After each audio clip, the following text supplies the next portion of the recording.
roses are red. Shane McMahon is sweaty. Don't be an asshole like Marty Jannetty. Welcome back to the podcast. That is right. This is the Shoot Brothers, you know. Shoot Brothers Wrestling Podcast. Of course, this is the only wrestling podcast you can find online.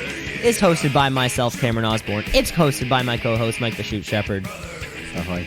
Ahoy, hoy. And this is a podcast that...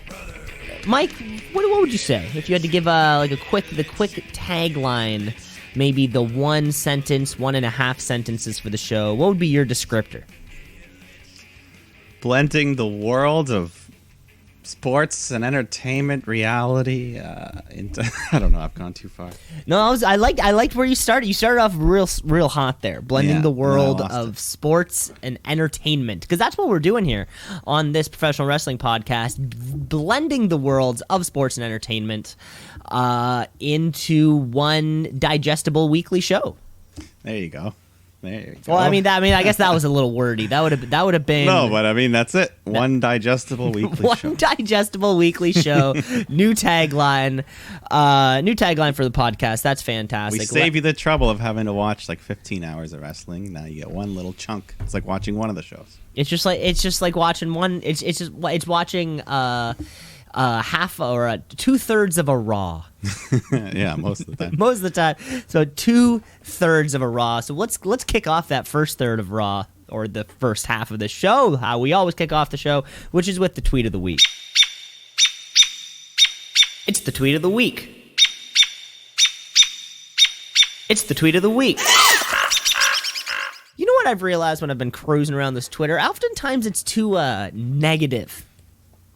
Yeah. I feel like everything I see, I feel like every time it's funny stuff, it's either people calling each other out or some kind of nonsense about something. Sometimes it can just be, I thought to myself, why can't Twitter just be opinions, just new opinions, things that people, just observations that happened in their real life. Look at this thing I made. Hey, look at the, well, it's, and how apropos that you would say, look at this thing that I made, because we're giving this new Tweet of the Week champion, or to first-time Tweet of the Week champion, no, second-time Tweet of the Week champion, and new father, Angelo Dawkins.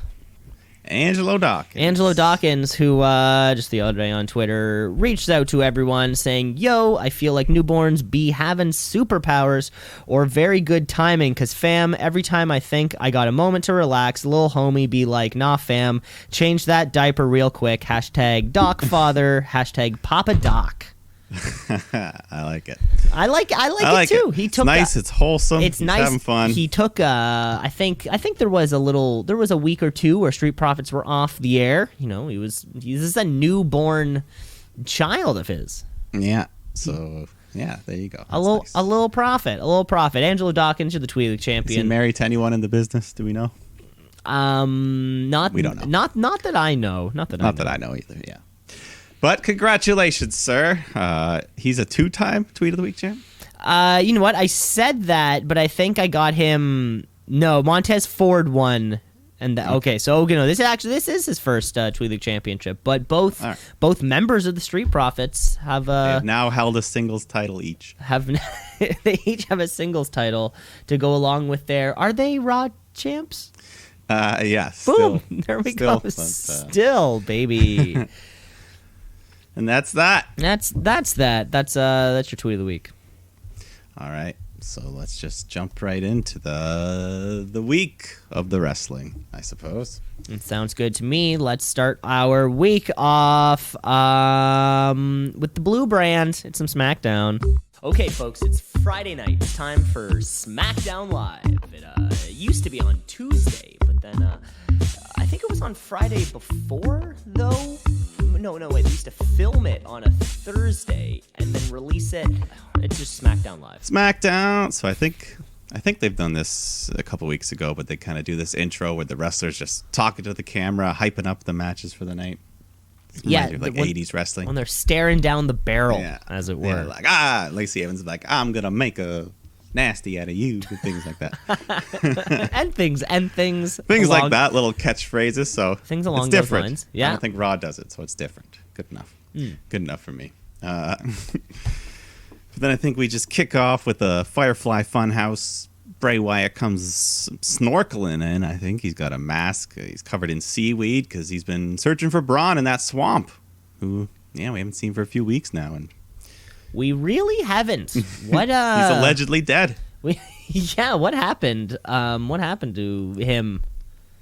He got pulled under. Do we assume that he's like sick, therefore not there? He either got away or he's gonna like be supernatural now.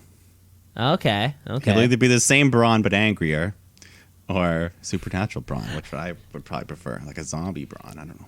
Like a Yeti Braun? Yeah, a Yeti or a Jason Voorhees.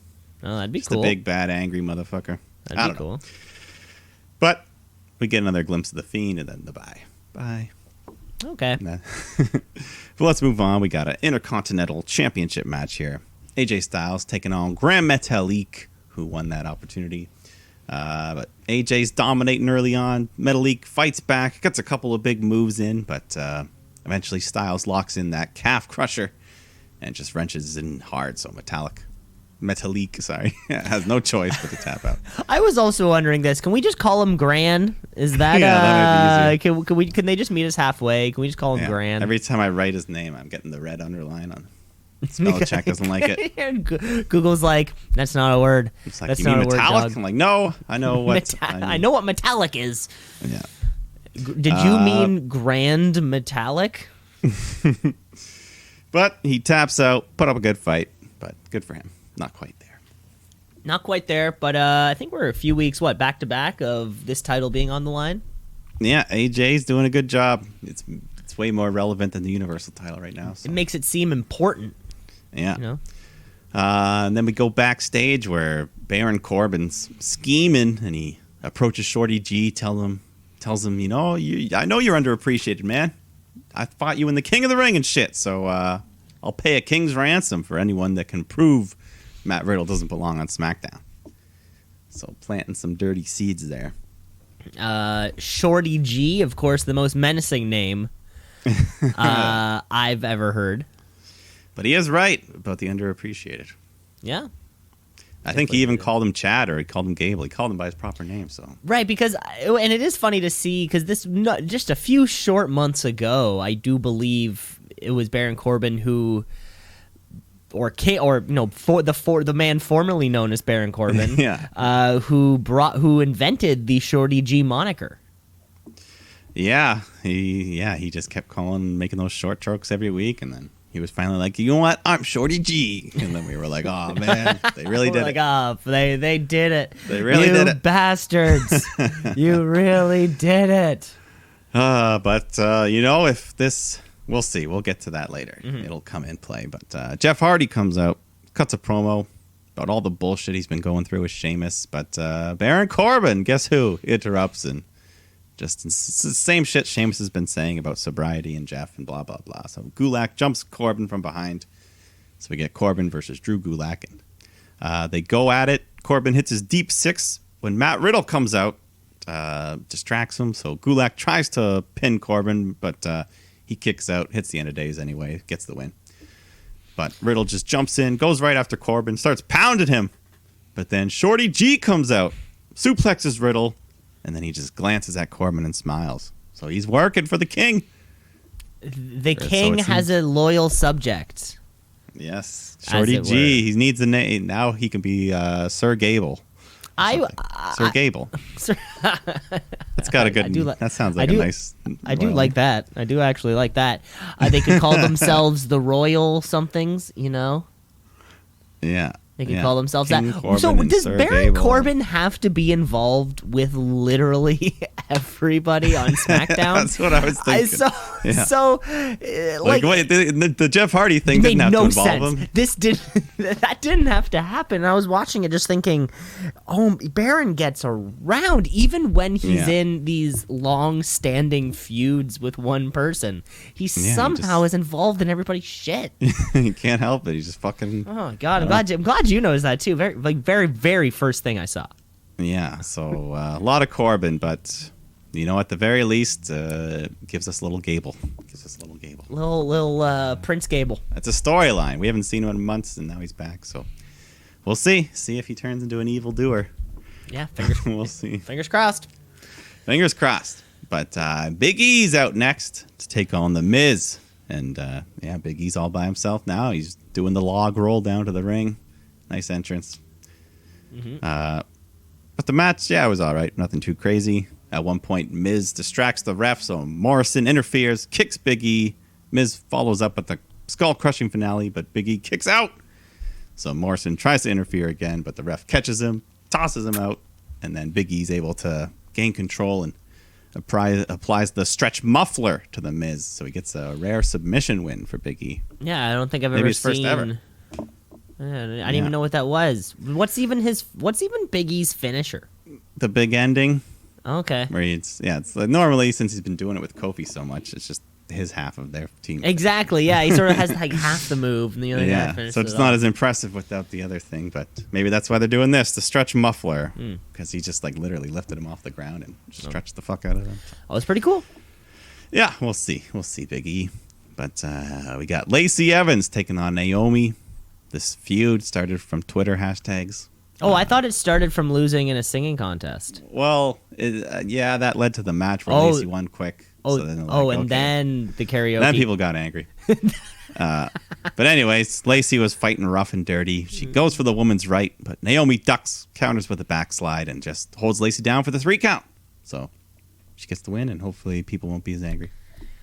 Them? Like themselves more angry? Or the Twitter people, the hashtag, the surrounding give Naomi universe. a chance, or whatever. Oh, okay. I just want to give everybody a chance. Yeah, they got their chance here. Give Sean Spears it's a chance. Mid-card women's feud. Mm-hmm. Sean Spears? Yeah, we're still... What happened to the glove? With the What loaded happened glove? to that glove? What happened to that little glove that Tully kept giving him? Yeah, I thought they were starting to... I thought they were going somewhere on the glove. Yeah, maybe we need to... I don't know. Maybe it's on Dark. They're talking. Maybe they're doing all the glove stuff. We start watching Dark. We're talking about Dark every week. Yeah.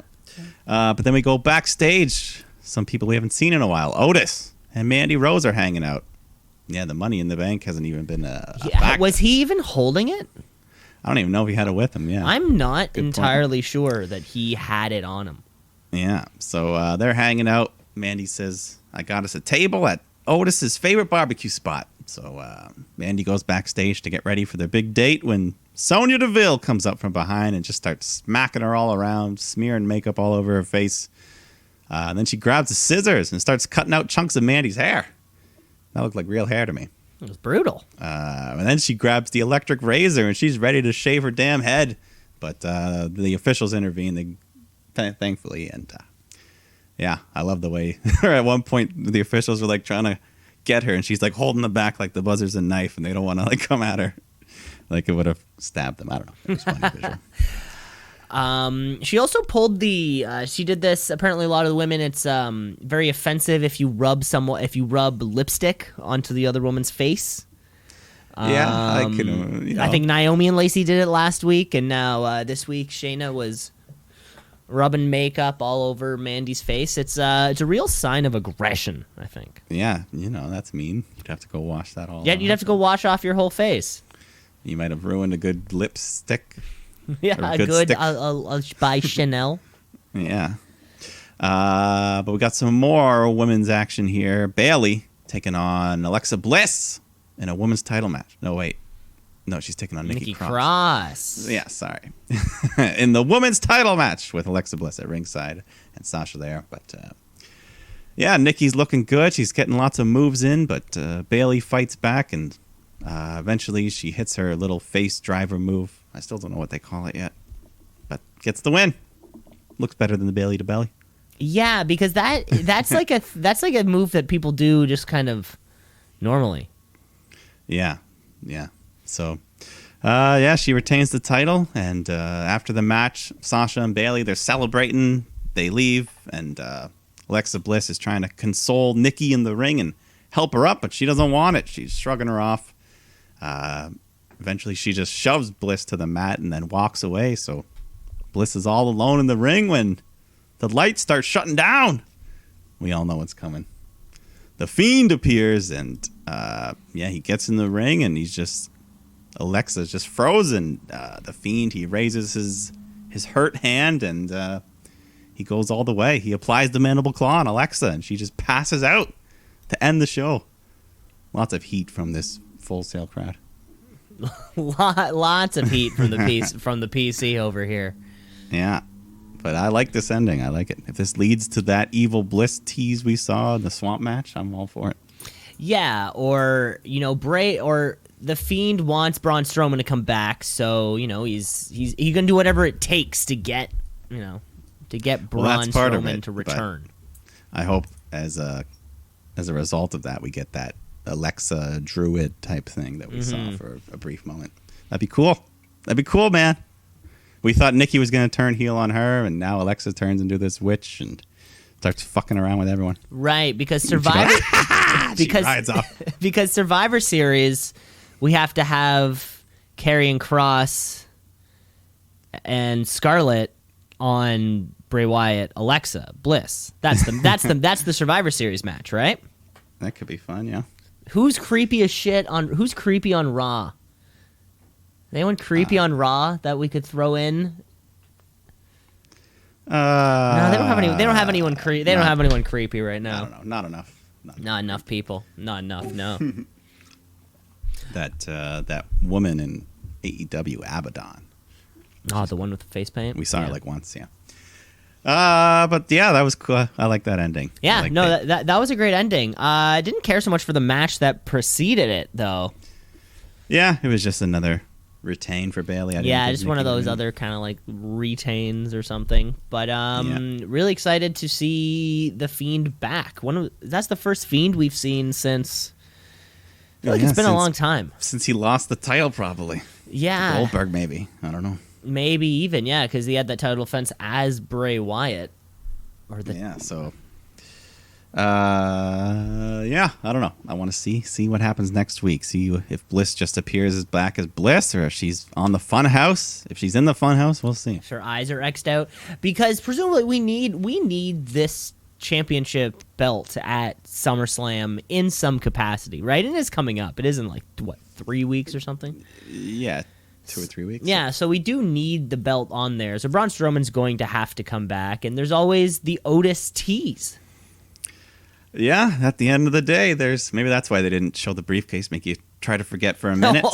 We almost forget. Because what's the biggest problem with all these Money in the Bank winners? They're always flaunting that they are the Money in the Bank winners. So if we just forget for a bit and and then he pops out. I don't know. We'll see. But the Fiend, Bliss, I like that combo. Yeah, I like that combination. Hopefully we'll see more of that later on. That was SmackDown Live, though. Another great show.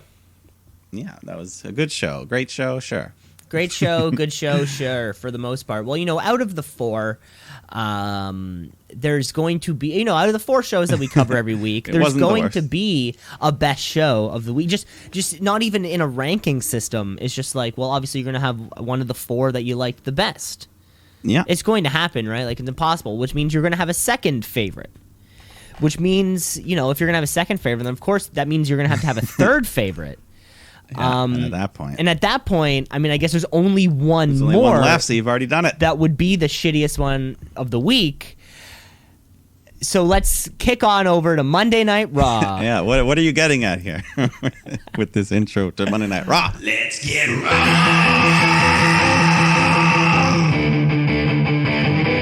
Let's get raw.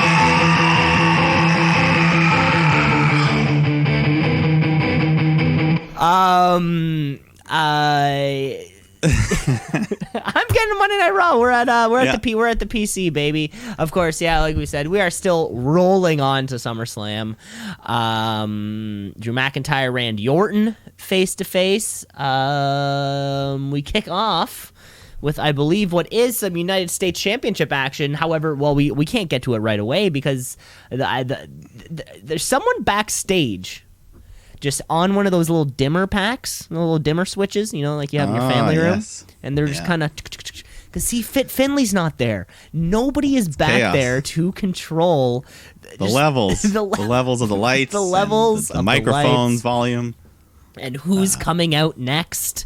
Fit Finley very much controlled those sorts of things. So some assholes backstage flicking the lights up and down. Of course, Tom Phillips. And we have Samoa Joe back on commentary, which is fantastic. They're apologizing profusely for something which is out of their hands. Yeah, we're getting these production glitches right off the bat. But we are getting that championship match. We are getting the return of Apollo Crews. Maybe he was injured. Maybe he had COVID. We won't know for sure. But we know. But we know he's got that the official U.S. title with him.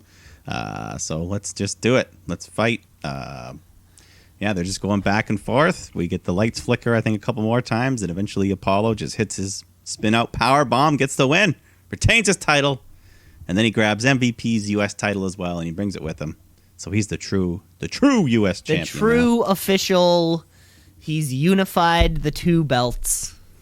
Yeah, so, and then I think even right after the match, he goes backstage, talks to Charlie, and says, I'm going to give the old belt to my kids and then use the nice new one that MVP paid for. So that answers that. That answers that. Oh, yeah. Great. Okay. So he won't have to carry them both around. He won't have to carry them both around. So we are officially 100% in on the new belt. The new U.S. title belt picture, the champion. It's all very clear. For this week. for this week. Yeah. Then we get a little tease. There's this security guard just kind of watching a door in this dark alleyway. And the announcers let us know that there's going to be some sort of special announcement later from Shane McMahon. What? So we'll find. Yeah, we'll find out. Wait. Who? Shane McMahon. I know, the man. What? He was banned from SmackDown, so this is fair. Oh my God, we're gonna get Shane McMahon later in the night. Oh my God, we haven't seen him since October, so that was a pretty good stretch.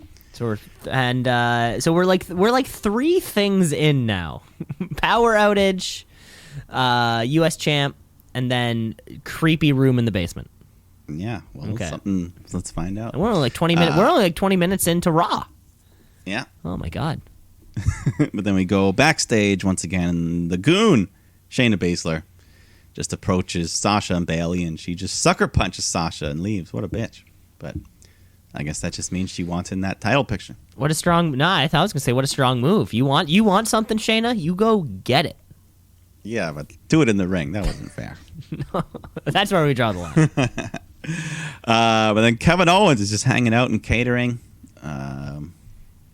And it doesn't look as nice as the old catering. Pre-COVID. It's a lot of packaged foods now. Yeah, I guess also they would have been in, larger arena type spaces. With like actual, probably like people cooking shit. Mm-hmm. But anyways, he grabs a water bottle, and then the Iconics walk up and say, hey, we should be guests on the Kevin Owens show. And he's like, yeah, great idea, but I've already got a guest tonight. I got to plan these things. So he comes out for the KO show, and as he's talking, we get the mic cutting out again. So people messing with the show. The hacker, who knows? Fit. We need you back, bro. The furlough's gone on long enough. Come on. It has to have gone on long enough. Yeah. But we get Owens' guest, Ruby Riott, comes out, and they're just talking about the Iconics and the feud they've had going on. And, Ruby getting her first big win since coming back, but she wishes Liv was there with her. So Owen says, guess what? Why? Liv Morgan, come on down! What? Oh, my God. Who would have guessed it? Liv's back. She's like, okay, Ruby, what do you want to say? Go ahead. So Owen's like, wait a minute. You guys are both great. I love the Riot Squad. I've been on the road with you. See how hard you work. I know all about ruining friendships, but I want to see the two of you back together. Or something like that. So he asks Liv, man, just hear Ruby out. So, and then Ruby Riott just goes on, cuts a pretty nice promo, just pours her heart out. And, she came back. Liv was different. She was thriving on her own. She beat Ruby in the ring twice.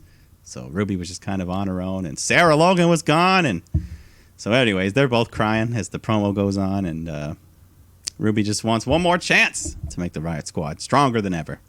But before Liv can even respond, the Iconics come out. And, they're just sick of their babbling. Liv Morgan, you should have stayed in that bathtub. And Ruby Riott, we're tired of hearing about your one win. But anyways, this all leads to a bunch of banter. I think Peyton slaps Kevin Owens in the face. Billy slaps him too. They're all just laughing at him. So Kevin's like, get him, girls. And then they jump. The Riot Squad jumps the Iconics. That just leads to a match.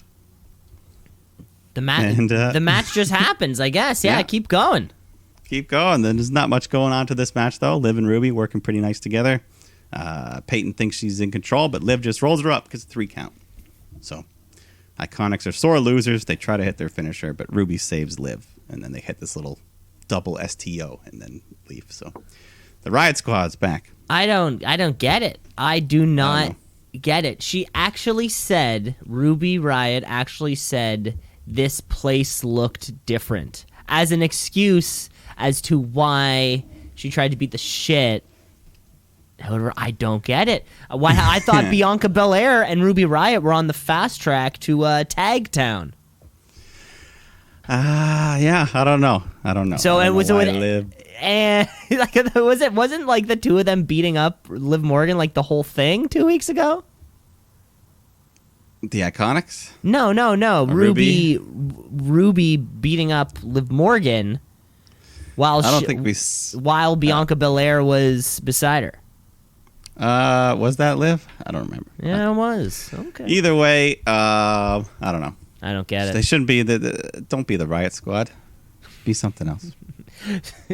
Kevin Owens is becoming this Ellen show style talk show where he's just or Dr. Phil he's bringing old friends back together and helping them work out their problems.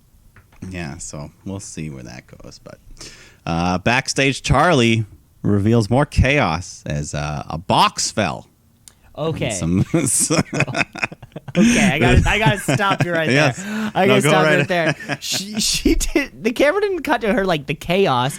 She was shrieking like a seagull attacking food on the beach. It was like one box. It was like a little tiny box. It wasn't like a huge road case. No, it was, and there wasn't even like electrical. It was just like, I don't know, like gear hooks and pulleys. Yeah, like nothing really in it. Yeah, so like nothing that would cause malfunctions. Nothing that would have hurt. Yeah. So Charlie's overreacting, and then MVP walks up and he's like, "Boxes, boxes. We talk about boxes. I lost my title match." Yeah, so he thinks the boxes are ridiculous too. But it does beg the question: who knocked over the box? Who knocked over the box? This is the who killed Roman Reigns. This is the who killed Roman Reigns of 2020. But then Shelton runs up. Even more shit's going on because someone has stolen his 24/7 title. Uh-oh. Oh, my God. More stuff? More stuff. But then Drew McIntyre comes out, cut a little promo about Randy Orton and, the kind of sneaky snake he is. And he should have been fired way more times than me for all the shit he did. And Randy Orton comes out, gives his rebuttal, and then Drew just calls him a selfish prick, and he's going to cash in the receipts of all the guys he cheap-shotted with RKOs and punts. And then, backstage, I think Ric Flair, that was it for that promo, I think. No, I think Ric Flair came out with... Did he come out with, he Randy probably Orton? said a couple I think so. But he probably said a lot, but they edited it down to to 5 seconds. And then after backstage, Ric Flair approaches Owens to give some advice, and he says, "You're being too unselfish. You're helping all these other people instead of looking out for yourself." And Owens says he's already done a bunch of crappy things to people, and he wants to do it a different way now. So Rick says, "Mind your business," and walks away, even though he approached him. I never thought. Yeah, you're right. Yeah. Imagine that. Like, imagine that interaction with somebody at work. Pick somebody at work, and they call on you, and then tell you to shut get mad. up. I don't know. Just imagine that. Imagine that. Well, guess what else? Nia Jax comes out and says she's supposed to apologize for hurting the officials, but she doesn't. And there's this, this little management guy with her. Are you talking about Pat Buck? Pat Buck, yeah. What's his deal? No idea. That's just what they called him. I think they said that he was a backstage producer. I think that's something that one of the commentators said. I don't know, a little ginger man. Little ginger man with glasses. Yeah, and, he does something. He suspends Nia Jax without pay indefinitely. So she knocks the guy out, but hey, we're getting another Nia Jax break. Oh, thank God. Thank Yeah, God. I love a storyline that involves Nia Jax being suspended. Yeah, so she's gone. Pat Buck, we don't know what's going to happen to him. It is weird but she was I feel like she was written off television recently. Yeah, and then she came back, and now she's gone again. I don't know. Yeah, and then now she's gone. We'll see what happens. Yeah, because I feel like post WrestleMania, she made her big return, and then, I don't know. And then I don't know. If she misses SummerSlam, that's fine. Yeah, it's hard to keep track. Actually, now I'm just sort of thinking back. She took out Charlotte, and then I don't know. Who knows? Shit. Who knows? Doesn't matter. R-Truth comes running out. He's the one that's got Shelton's 24/7 title, of course. But he's in a match for it anyways. He gets chased down to the ring, so we got Shelton taking on Truth and Tozawa. 24/7 title match. And, Shelton looks big next to Tozawa, who's, I don't know, just rolling around with his ninja clan. But, yeah, I don't know. One of the ninjas tries to get in the ring at one point. Shelton beats him up. Everyone gets distracted. I think the Hurt Business takes out all the other ninjas, and then back in the ring, Tozawa hits his senton off the top rope, gets the 3 count, runs off with the title. I think it's worn off for me. I think the 24/7 title novelty has because this is the same 24/7 title match, and R-Truth is still like one of the most consistent performers. I gotta say. But you know what I'm saying? Does that make sense? Yeah. No, there was nothing really. It's just like it was fun, and maybe it's kind of like gone in and out. Like it was fun, and then it wasn't, and maybe they brought it back, and then it wasn't. Maybe it's just part of a cycle. But it's like too repetitive at this point. Yeah. There's not a whole lot to it. I feel like they've done everything. Truth's gonna win it back, and then Shelton might win it back again, and it'll be the same for another couple of months. I mean, it's probably been like a year and a half of this, right? Yeah, there's been. How long do we think it's been going for? I'd say probably since last May. Okay. So yeah, over a year and a bit. And how long does this crap usually last for? It'll probably last another couple years, and then who knows? Oh, we still have a couple more years of this, eh? I mean, there'll probably be times where you don't see it for months at a time before they just bury it. Before we just forget. But then we go to Shane McMahon, and he's in this underground fight pit environment.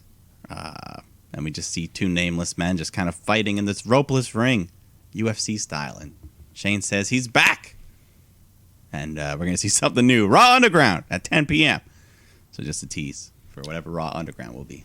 The edgier third hour. You forgot about the poor lighting and the strippers, by the way. In this odd setting. You recall... fuck. There was a time recently where they had... during live shows, of course. Like, where they proclaimed that the third hour of Raw was going to be different. Yeah, I think it was around the same time they brought in the 24/7 title. Was it around that time? And they did it for Mick Foley's third hour is going to be grittier. Right, and all it was they just turned off a couple of the LED boards. Yeah, a couple of the lights. Yeah, they just turned off a few of the lights. Okay, so we're 0 for 1 in terms of a gritty third hour. Let's see. Let's find out what happens a little bit later on in the night.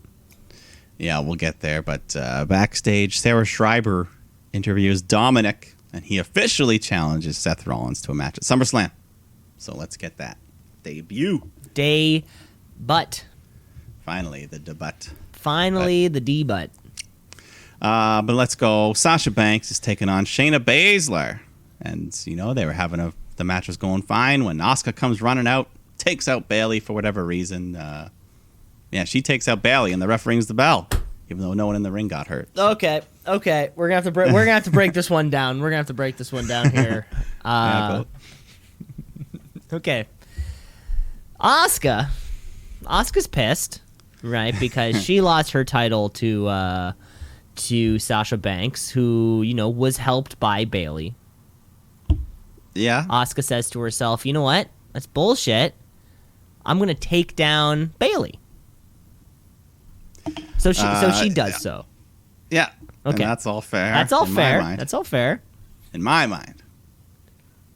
So that's kind of like, so let's say you're at an office and you work in HR, and then like you're getting fired because the accountant stole $20,000.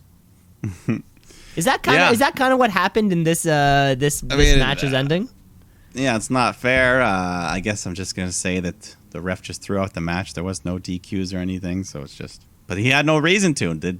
Whatever was going on outside the ring had not affected the match inside yet, so he prematurely rings the bell and the match ends. It's just way too overbooked.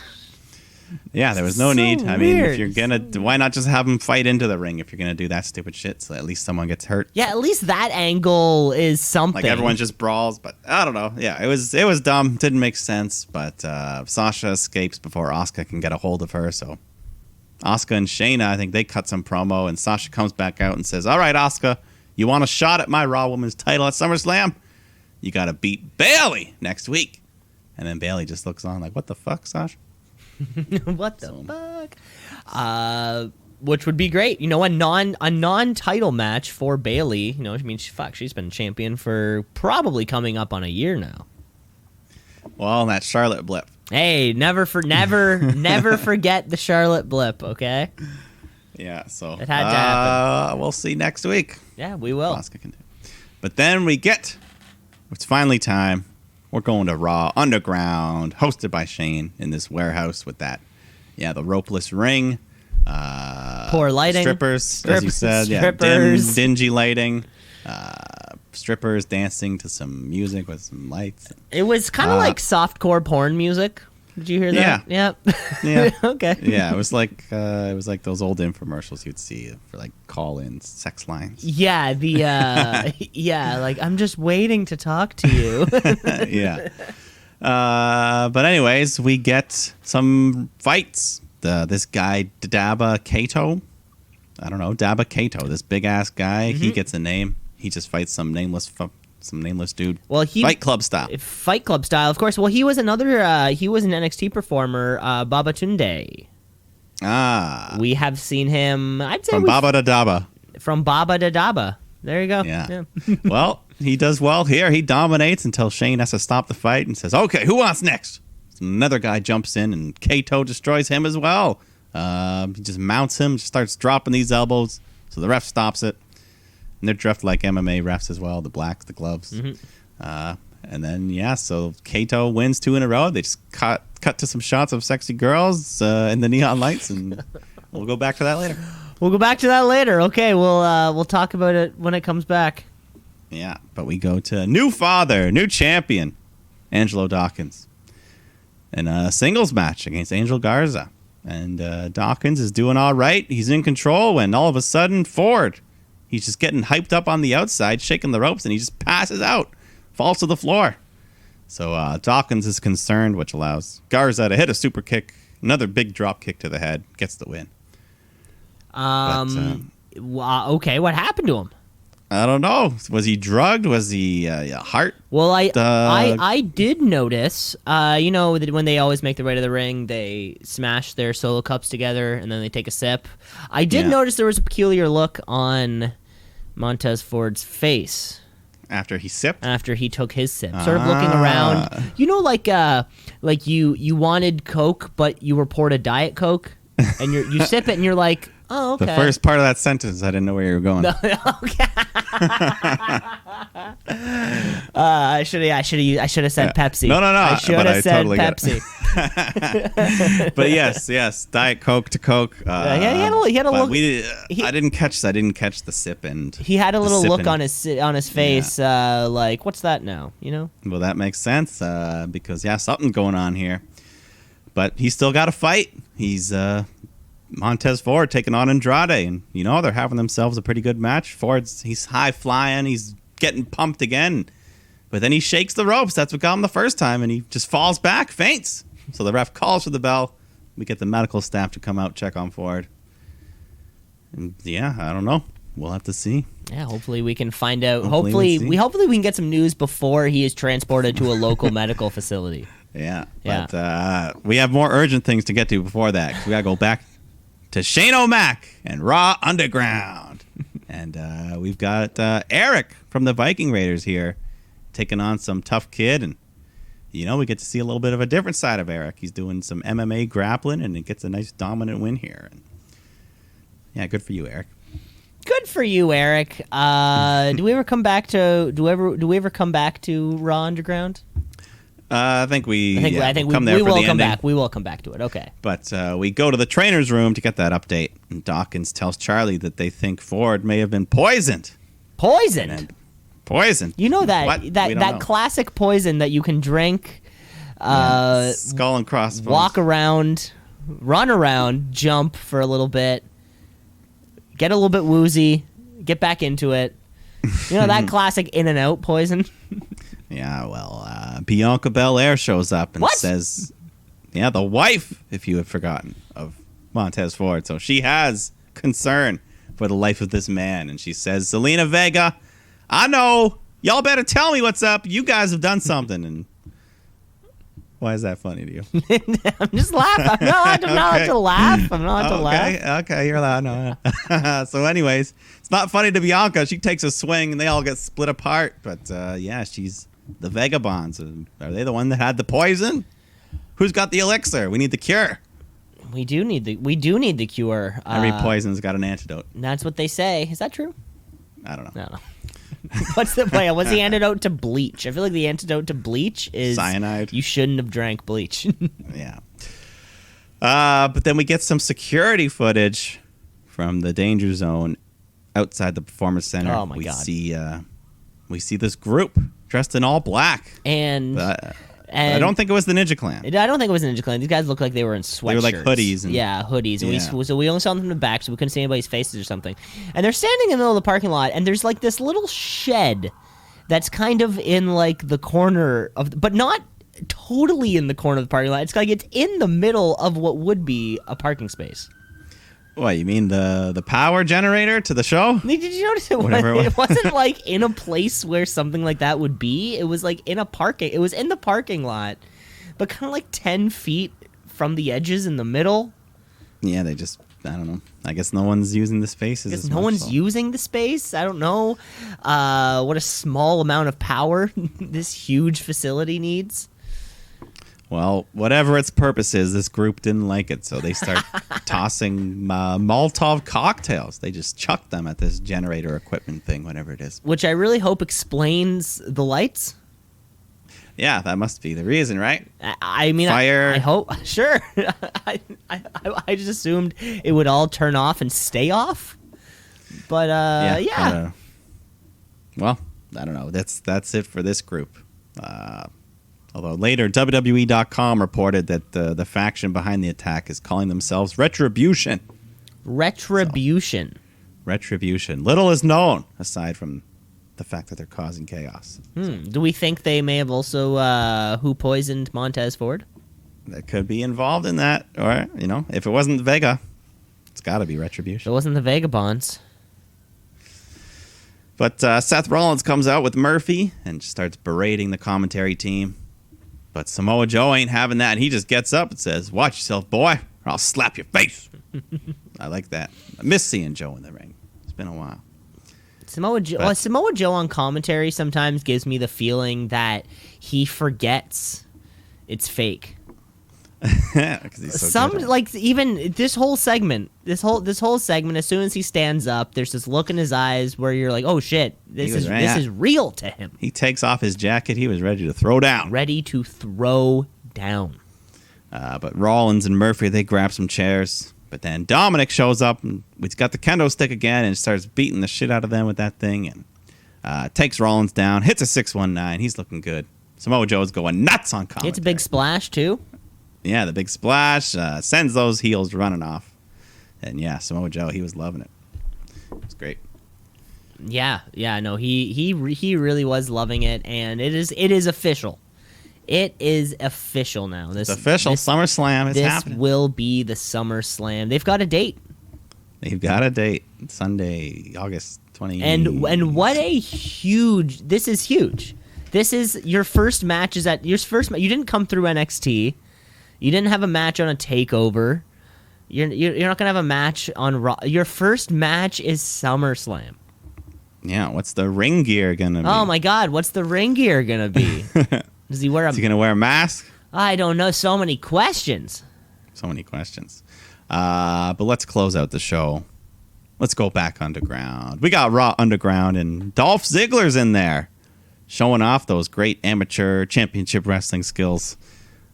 Looking more like Nick Nemeth, but yeah, he just locks in a sleeper hold, gets a submission win, and then the Hurt Business show up. So MVP says, "Raw Underground, you're now under new management. We controlling this. Let's do this."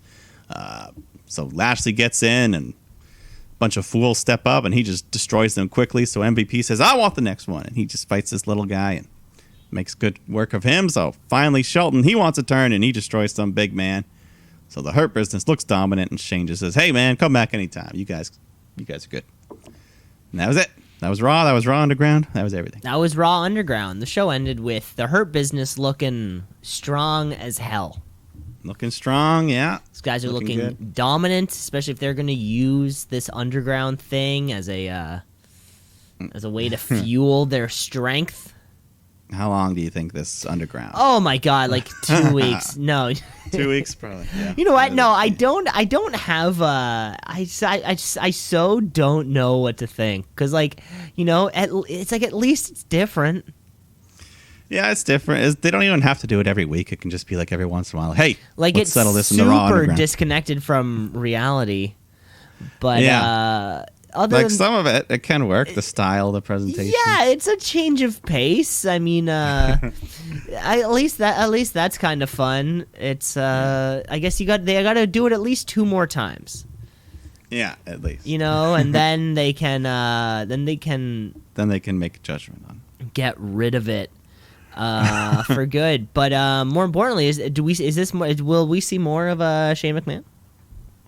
Well, if Raw Underground's going to be back for a couple more weeks, I feel like he's going to stay as the host. He's going to be the Raw Underground guy, you think? I guess so. Yeah. Why the heck not? Unless he gets beat up or something. Well, hopefully he gets beat up in Raw Underground. That was Monday Night Raw, though, and Raw is so they're going to be cutting back and forth. Or do you think they'll ever like third hour, boom, Underground, let's go?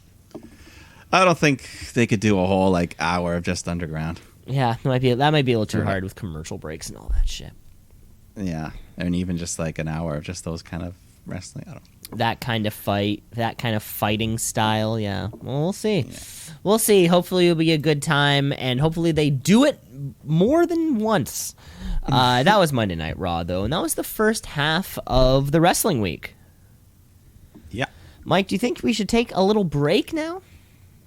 Yeah. Oh, that sounds like a great idea. We're going to take a break, and we're going to come back with Wednesday night trivia, rest of the week, all that stuff. So stick around. Let's shoot, yeah, let's shoot, yeah, let's shoot, brother, yeah, let's shoot, yeah, let's shoot, yeah, let's shoot, brother, yeah. Back with part 2 here, folks. Hope you're excited about it. Why wouldn't you be? I don't know. I don't know why you wouldn't be. The second half of the show is oftentimes where, of course, we do have the Wednesday Night War. We do have trivia. But the second half of the show is oftentimes where we open up and just kind of ramble on for a couple minutes. Usually this is the time where we cover all the non-professional wrestling things. Anything. Anecdotes. Observations. Yes. And sometimes we don't always cover them. But you can tune in next week and maybe you might get a little hint on some sports action, maybe something that's outside of the world of wrestling. Yes, we'll see. There's stuff going on every day now. Stuff going on every day, and some people too scared to talk about it. So let's just move right along with the show. Let's move on to our trivia. Trivia. Woo! Trivia. Woo! Hey, trivia. Because it's an easy game to play. It's just questions back and forth. Oh my god, Mike, how many questions? Easy to play, not easy to say. How many questions do you have for me this week, Mike? I got 4. Cool. Then I'm going to give you 5. Wow. Well. Okay. I'm going to kick it off, Mike. Don't have. I was a struggle to write trivia for you here this week. However, luckily, when you type in Trivial Pursuit quiz free in on Google, there are some pre-made trivias here. So, Mike, first question of trivia: in what movie? Oh, sorry, this is like Trivial Pursuit, so it's all category. It's all categorical. This is an entertainment question. Okay. So, Mike, in what movie does Robin Williams play the role of a divorced father posing as an elderly British nanny to spend more time with his children? Oh, of course, that's Mrs. Doubtfire. Let's click on it. Mrs. Doubtfire, correct. Way to go. What, you don't know the answers ahead of time? I guess you click on the answer, then it says. Okay. How about you give me one now? All right. I've got some wrestling terms for you this week. Okay. Some lingo. Words that mean other things in real life, but in wrestling they can have a whole different meaning. Kind of thing. Okay. Like job, heel, things like that. Okay. So let's start off with the wrestling term, juice. Juice? Yeah, just juice. I don't think I've ever heard that one. I'm gonna say juice means like when the crowd is cheering you on. And while you're giving a promo.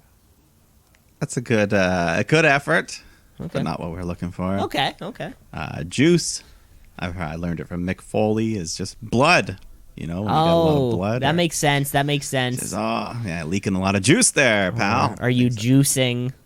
No, I guess that may have had another meaning. Juicing, in would be like WWE. steroids. But in this case, blood. In this case, blood. Yes. I read it in Mick Foley's autobiography. Oh, what do you know? Great read. Good read. Great read, you would say? Great read. Yeah. Anyways. Okay, Mike, I have a question for you. Two for you. It's a science and nature question.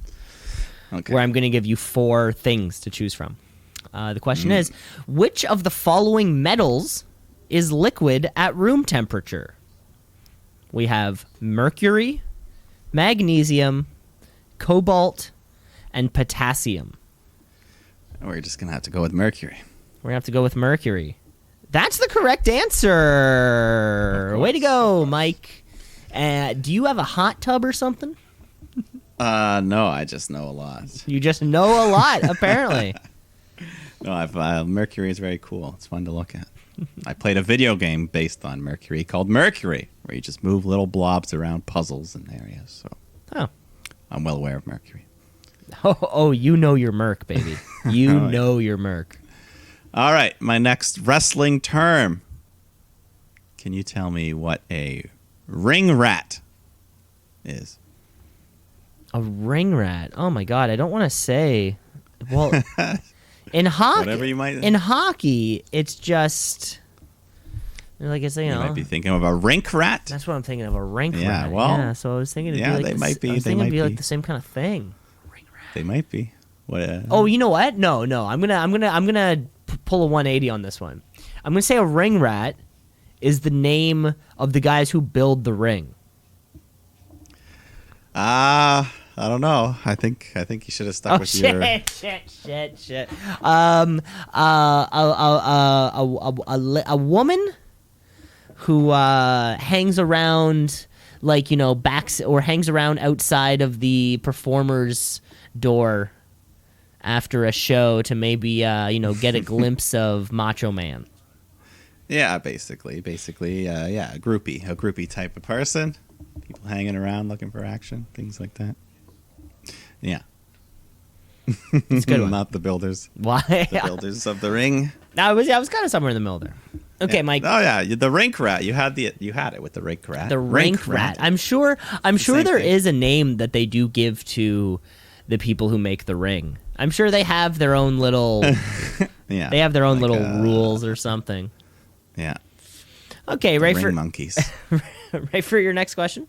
It's an art and literature question. Okay. What influential novel that was adapted into a musical features protagonist Jean Valjean, who was imprisoned for stealing a piece of bread? Okay, let's go with Les Miserables. Les Miserables is correct. Way to go. All right. Next wrestling term. Potato. Potato. A potato. Okay, no, it's an easy one. I'm thinking like a couch potato. That's someone who's like lazy, fat. So I'm gonna kind of take that same idea, and I'm gonna say a potato is like a fat guy who does nothing in the ring, like a fat jobber. Is just like if you're slow, you're sluggish, you're bad, you're just a fucking potato out there. Well, I like that, but it's not. Not a potato is just like a stiff strike, like actually hitting your opponent, intentional or not. You potatoed the guy. Okay. Potato. So can you? John Cena is known for potatoes, throwing potatoes in the ring. Okay. Just a stiff punch where you actually hit the guy instead of the good worked punch. That's a good point. And a sweet potato. That's a term. It's a real thing. Sweet potato is when they slap you. Yeah. But it's a real thing. You can look all these up later if you'd like. Can I? Sure. Anyways, next trivial question. One sec here. I'm skipping through a few because a few of these are way too easy. Okay. Here's one for you. This is a science and nature question. I think I have two more here lined up for you. Okay. Science and nature. What kind of animal is the duck-billed platypus?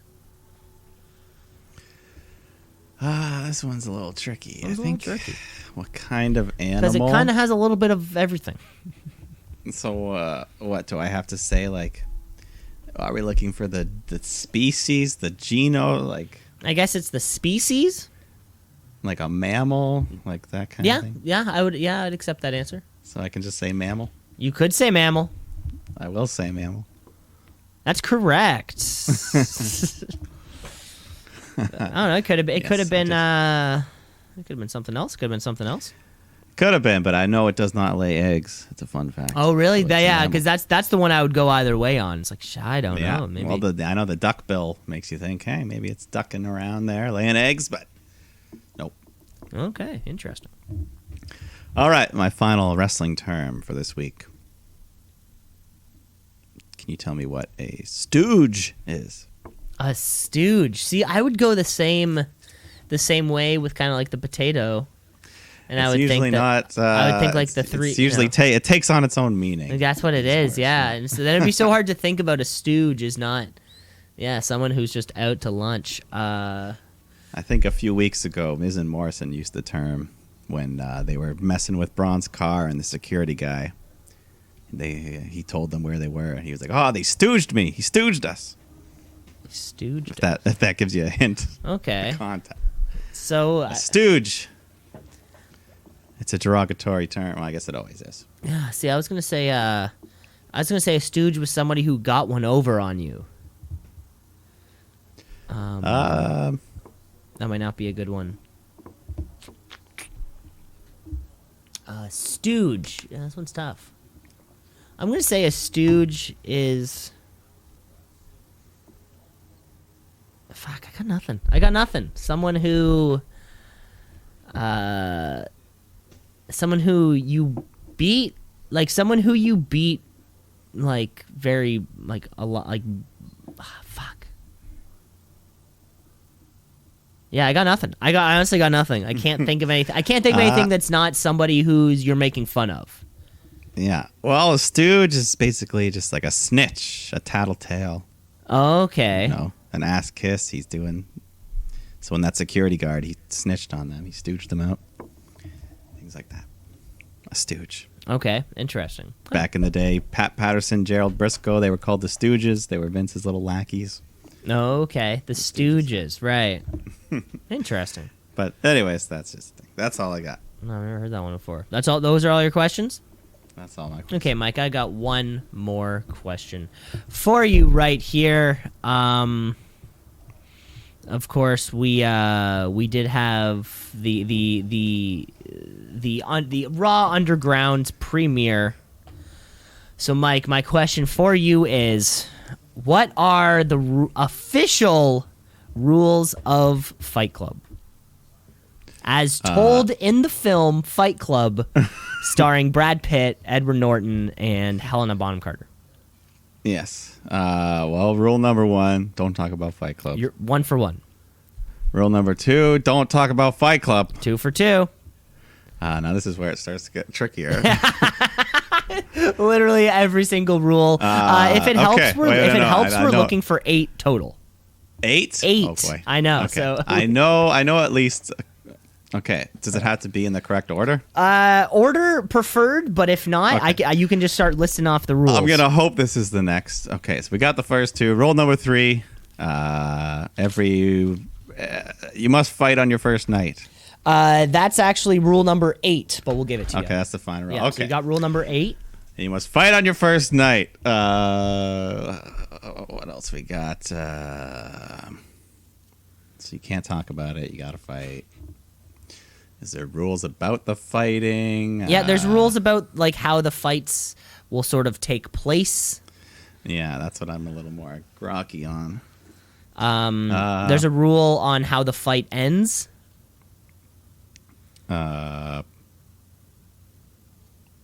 Fight must end by submission or knockout. By no DQ. There's also a rule about the length of the fights. Fights must last 5 minutes. 30-minute time limit. I don't know if I'll get those rule ones. So far you're at 3 of 8. Yeah.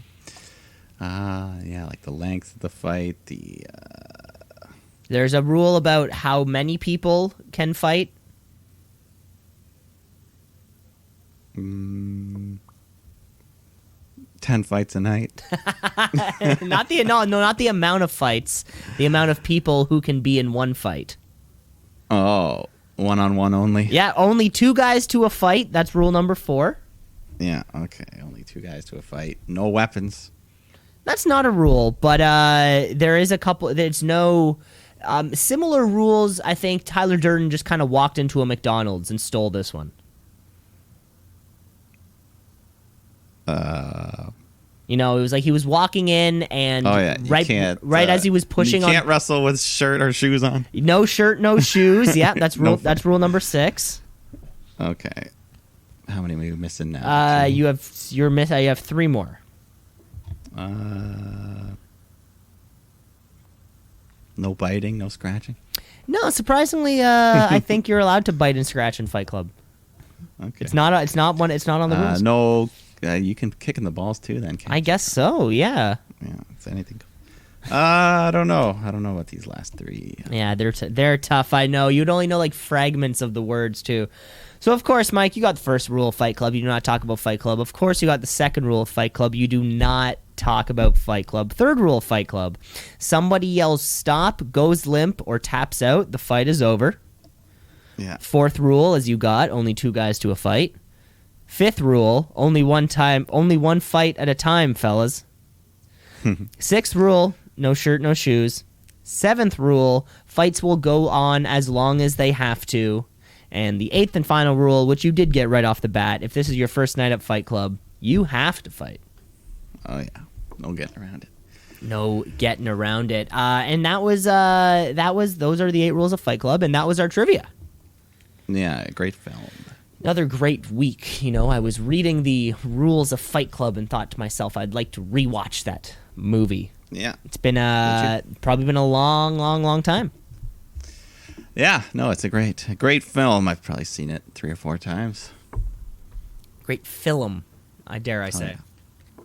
Oh yeah. Well, let's move on, Mike, because just because our trivia is over, or just because we had this little break in professional wrestling action, doesn't actually mean that professional wrestling is taking a break by any means. Never. No, it keeps rolling on, because as the week continues to progress, we eventually do get to Wednesday, which means that it's time for War. And let's Dynamite. Or NXT. What do you want to go to? Dynamite. Let's kick off our Wednesday Night War with AEW Dynamite this week. AEW. All Elite. They coming for you, Vince. Better watch out. It's too sweet. All right. Then you know what? Before even starting Dynamite, because I don't even know if you were aware this happened, but they started the Women's Tag Team Cup tournament on its own. Oh, it's happening. It's happening on It's already started. on the YouTube. Yeah. So Nightmare Sisters, they beat Penelope Ford and Mel to move on. Who are the Nightmare Sisters? Brandy and Allie. They kind of rigged the draw backstage. Oh, they rigged it on Dark so they could get picked together? Like Brandy grabs the red and then she gets interviewed, and then Allie like peeks in and is like, "Oh my god, I got it too." Oh, okay, interesting. So they rigged, they won. Poor Penelope Ford has to team with Mel, and she lost.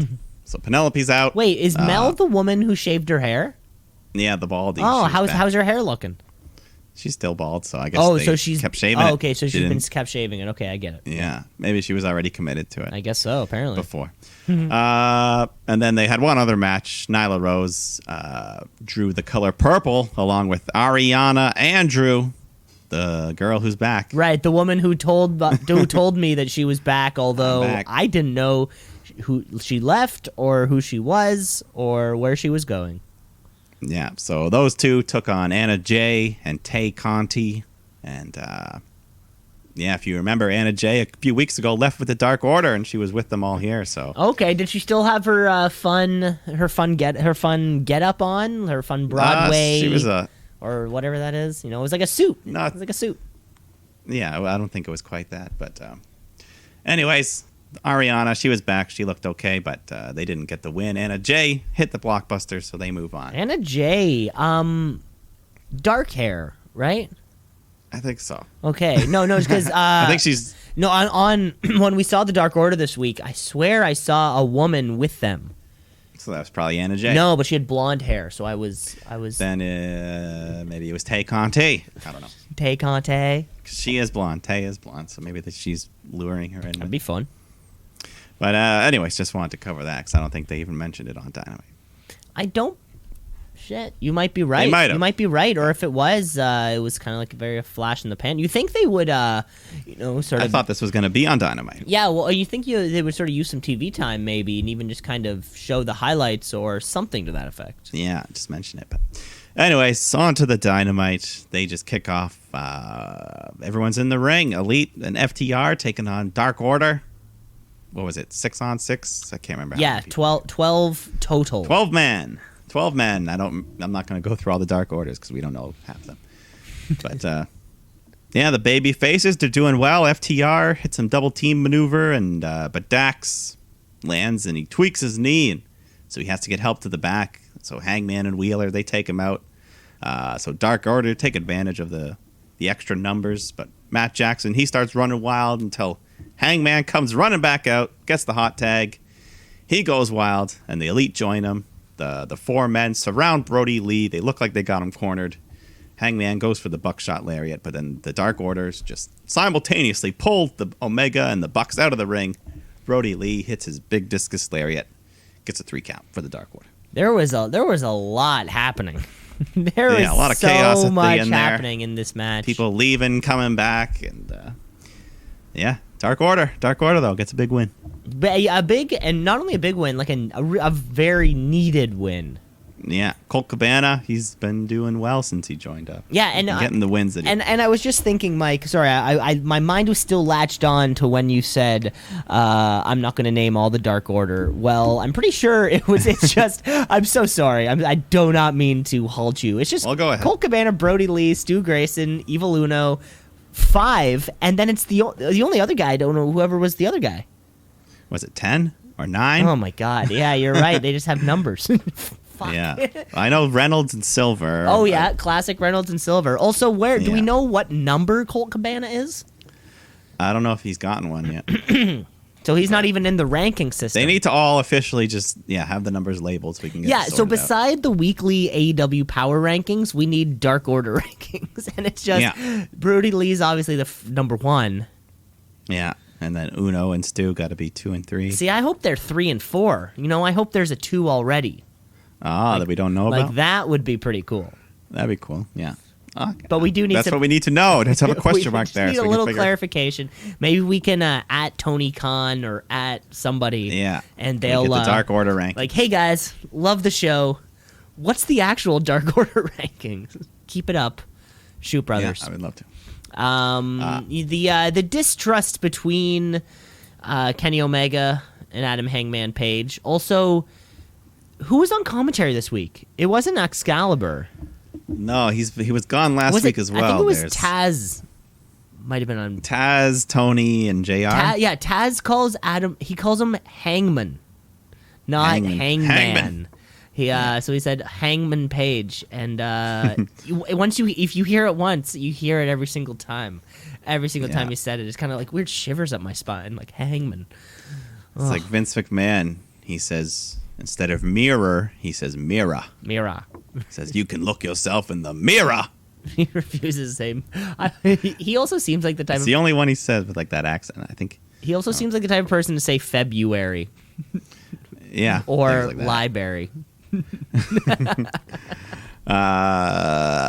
More tag team action though. The Best Friends taking on Santana and Ortiz, and they have a fun little match. Both teams trying to stay in those top 5 rankings. Santana and Ortiz go for the street sweeper, but Trent rolls through, holds on for the 3 count, gets the pin. I've realized it's been a while since Santana and Ortiz have had a tag match of their own. That wasn't a 4-man or a 5-man or a 3 or like a 6-person. Like that wasn't them being part of something a little bit bigger. Or a little bit smaller. I feel like, and they never call themselves Pride and Powerful anymore. Yeah, they never do. Did they do that this week? I don't know. Yeah. I don't know if they just dropped that name. They never used it that much. But. Right prior to the match though, I think we did get to see that Chuck, the Best Friends rolling up in Chuck Taylor's mom's van. Yeah, Sue. It's Trent's mom's van, but Chuck Taylor was driving it, which is like a whole. She trusts him. Which is that's like another level of something friends. Funny, Yeah, I've driven Sam's mom's car before. Exactly. It really just adds to the trust that exists between not only friends, but then friends and their families. Yeah. But then we go, MJF gives us a little tour. He's got his whole campaign office set up and he just berates his workers. He's campaigning for that title and he's getting that shot at All Out. He is. Was this where we were in his campaign headquarters? Yeah, his little HQ, and he was just, I don't know, he had people busy working and he was just yelling at them. Yep, and there was like a graphic on the television behind him that was supposed to be it was a mock poll which read like champion after like at All Out 100%. Yeah, MJF. Well, we'll see how that match goes. Yeah, but did he challenge for this belt when Chris Jericho had it? Like MJF, yeah, like no, a one-off. No. Okay, so this will. He's never been pinned or submitted. In singles competition. This will be his biggest match to date. Yes. Oh yeah, and he's cutting those promos. He's doing good. Oh, he's on fire. Every single one he gives is better than the last. But Matt Hardy comes out next. He's cutting his own promo and puts over his buddies in the private party and talks about his feud with Sammy Guevara until Sammy himself just shows up from behind and they start brawling. Hardy smashes Sammy through the little ring announcer's table and then he sets up a regular table, but Sammy smashes him into the ring post, sets him up onto the table, and then the worst part of all, when Sammy just fucking chucks a chair right at Matt's face, which busts him open right away, bleeding big time from the head there. Right at his face. Yeah, that was just, he didn't, I don't think he thought that one through fully, but he wasn't done there. Then he climbs up the stage, goes running, jumps off the ramp, hits a big 450 splash onto Matt through the table. And Matt's just dripping in a pool of blood. Yeah, this has been a short-lived thing, but I'm really looking forward to see. I'm looking forward to All Out for so many reasons.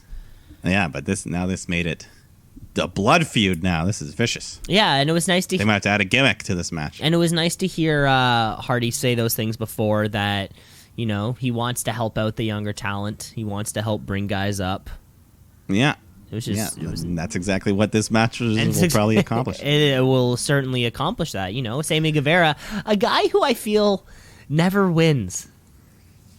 Yeah, he's kind of like Darby Allin. He's a Darby Allin type. Or even in that Stadium Stampede, I think he was the one who took the big one-winged angel off that thing, the big bump. Yeah. He's always taking the big bumps, performing at 110%, but never shining. Well, this could be his big win, his big moment. It really could be.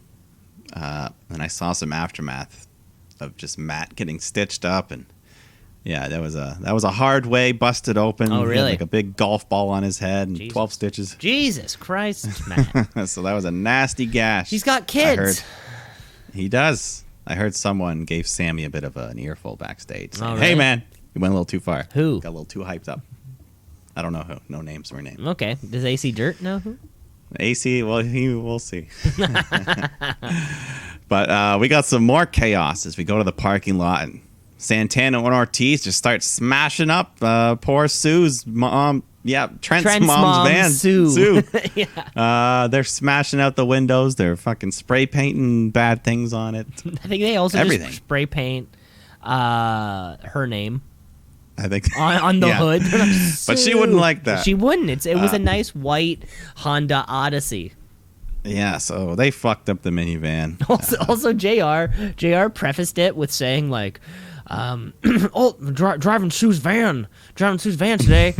Sue said, Trent, be sure to park it in a safe place. So they're pulling up here right beside Daly's place. Yeah, they parked in the one spot where everyone fucking can see it. Where not only everyone could see it, didn't we just have problems with FTR's truck, like coming in the exact same the Butcher ramp? and Blade. This is the piece. This is the Performance Center parking lot all over again.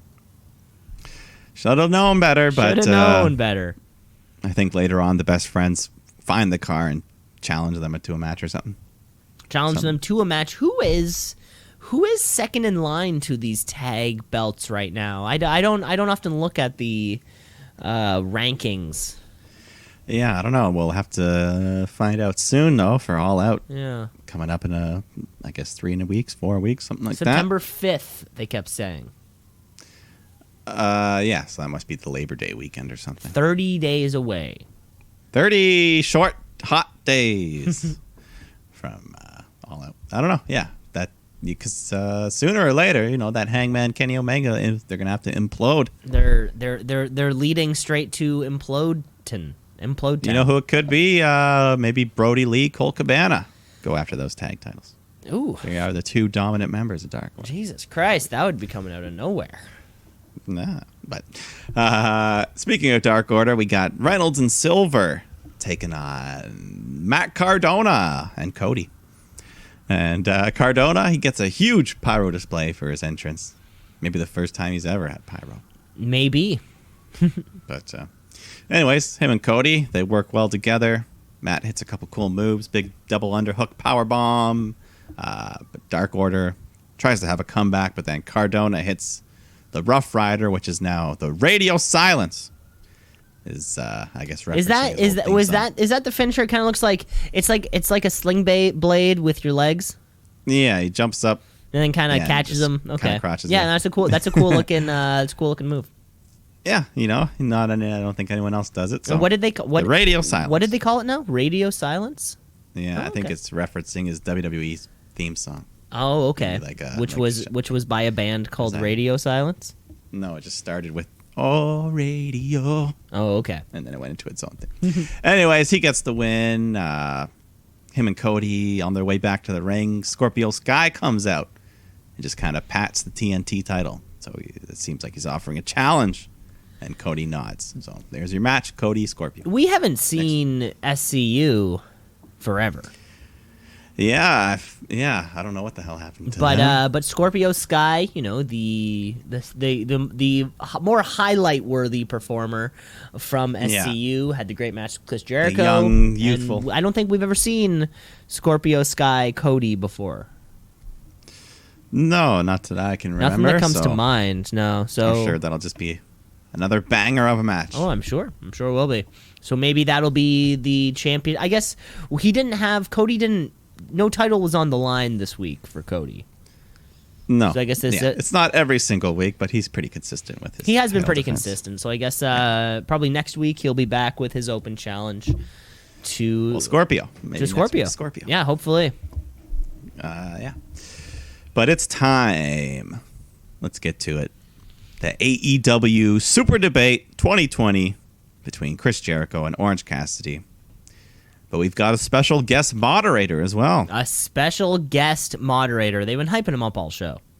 They've been hyping him up. It's a big secret. And Eric Bischoff, appearing on the TNT network for the first time in 20 years, his old home. He's here, and he just comes out, sits down at the moderator's table right at center stage there, and we've got 2 podiums in the ring for Jericho and Cassidy. So let's just get right to it. First question is, why do Jericho and Orange Cassidy hate each other so much? And Jericho answers first. He's all dressed up. He's got a nice fancy suit. Orange Cassidy just pulls out a clip-on tie, puts it on a little T-shirt. No, that got me. I'm laughing. I was laughing this whole time, by the way. Yeah, no, it was I'm great. Jericho's selling it. Time. He's insulting Cassidy. He said, "You're a joke, a ginger jackass." Orange Cassidy's turn to respond. He just says nothing. And then Jericho's like, Eric, he doesn't talk. He's an idiot. So, question 2. Who's the better wrestler and the bigger star?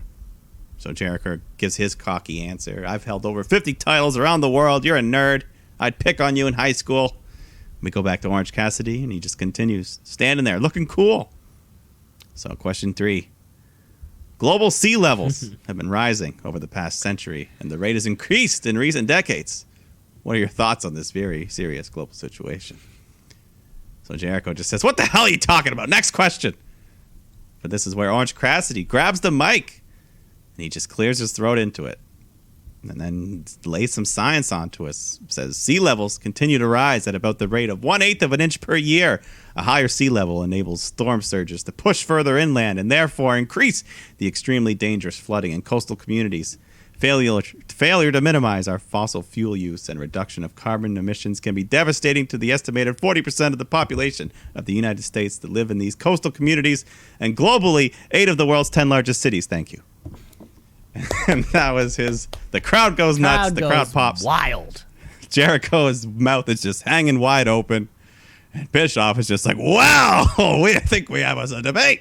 And it was the first moment Orange Cassidy speaks. First time anyone's ever heard him speak. Knocks it out of the park with a very profound answer. And yeah, it was great. So let's continue. Next question. Why is Orange Cassidy so popular? And Jericho said, he's the epitome of what's wrong in pro wrestling. All the smart marks, lazy idiots, pimple on the ass of the wrestling business. And next week I'm going to pop you. I'll beat you again. And when I do, you're going to have to give me $7,000 to replace the jacket you ruined with your juice. So once again, Orange Cassidy has no response. But final question. Why does this rematch mean so much to the both of you? Jericho goes to answer, but Orange Cassidy cuts him off and just says, hey, Chris, shut up. Shut up. Shut up. I know what you're doing. You scheduled a debate against a guy who doesn't talk, trying to embarrass me, but I don't care. I do care about the match next week. Biggest match of my life. The biggest match of your life. Because if you lose to the guy that puts his hands in his pockets, what are you going to do?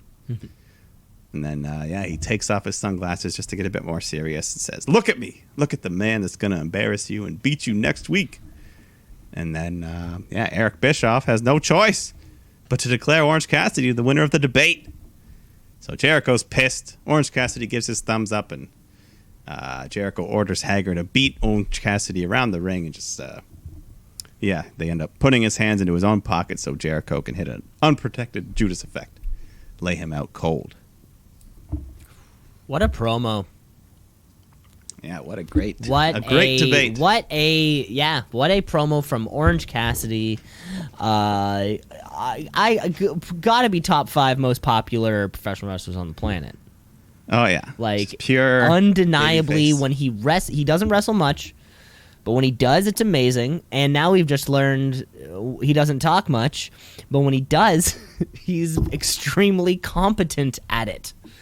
Yeah, I it mean, was we great. were all worried that he was gonna suck, or maybe he would have like a really like a bad sounding voice. Even though not even what he had to say, maybe it was like be very high pitched or very have a certain timbre to it. But no, that was not the case. He speaks normally, just kind of like everybody else. Yeah, Orange Cassidy, dude. Yeah, it was awesome. Jericho just literally jaw dropped at how Jaw great it was. dropped, and that I love too the split angles we got, so we would see. we got both each of them. screens. Yeah, we got Yeah, the split at the same screen. time. Left on the right. They even had the Canadian flag on the left side, American on the right. It was great. This whole feud, Jericho's awesome. He's putting over this young guy, and he hasn't even won yet, but he's already getting over Orange Cassidy. Yeah, it'll be great. If this match next week will be their second match. Yeah. Okay, because I guess we still, if we're looking for And then, whatever happens there could lead to an all out performance. Both of them right? need to be on that card one way or another. So and that'll be Orange Cassidy's first pay-per-view since he took on Pac. yeah, when was that? Double or Nothing? The first Double or Nothing? No, Full Gear. I can't remember anyway. Oh God, It's been a while. But Tony Schiavone is up next, interviewing Britt Baker, and she's got her Michael Jordan jersey on. She's living that now. I'm sure you can buy it at AEWshop.com. The Yeah. Britt Baker Michael Jordan jersey. Crossover. Yeah. But anyways, Britt says she gets to choose her opponent for Big Swole, and she chooses Reba. So Reba kind of doesn't want to, but she has to. She gets in the ring and takes on Swole, who Swole's in control early on, but she gets distracted yelling at Baker, so Reba nails her from behind, and she starts hitting a couple moves. She's kind of in disbelief at herself as she does it, but yeah, good for her. But she gained a little too much confidence. She goes up to the top rope, but gets a little shaky, so she goes back down to the second rope and launches into a moonsault, but Swole avoids, hits a big spinning elbow, called the Dirty Dancing, and gets the win. And the right to face Britt Baker at All Out, I think. Oh, okay. Just the ability to do so. Yeah, she had to go through someone else first. See, Reba. Rebel. it was weird. It was Reba. We're calling her Reba. She was acting as though, like, it felt as though she's acting like she didn't know what she was doing. Yeah, but she does. But she does. And Taz kept telling us she knows what she's doing. But then she was acting like she didn't. And I didn't know who to believe. I was like, should I believe her? Because I wanted to believe Reba because she was acting like she didn't know what she was doing. So it was convincing for you. And I was like, oh, I'm convinced that you don't know what you're doing. What about when she hit that moonsault? Well, beginner's luck. Yeah. Well, yeah, I like it though. I like this this Reba, the reluctant competitor. Yeah, who maybe somehow, if there's a chance you get the win, but you didn't even know what you were doing. Kind of like that thing, like the other two people, or like they smack their head, and then you're just, oh shit. But let's go to the main event. We got a world title match here. Jon Moxley taking on Little John Moxley, Darby Allin. Big John, Little John. Yeah. I think at one point in the MJF office, he calls Darby Allin like a 125-pound emo kid. Got a good laugh out of me. Yeah. But Darby's not laughing. He comes out with this new tattoo, by the way. I don't think I noticed this.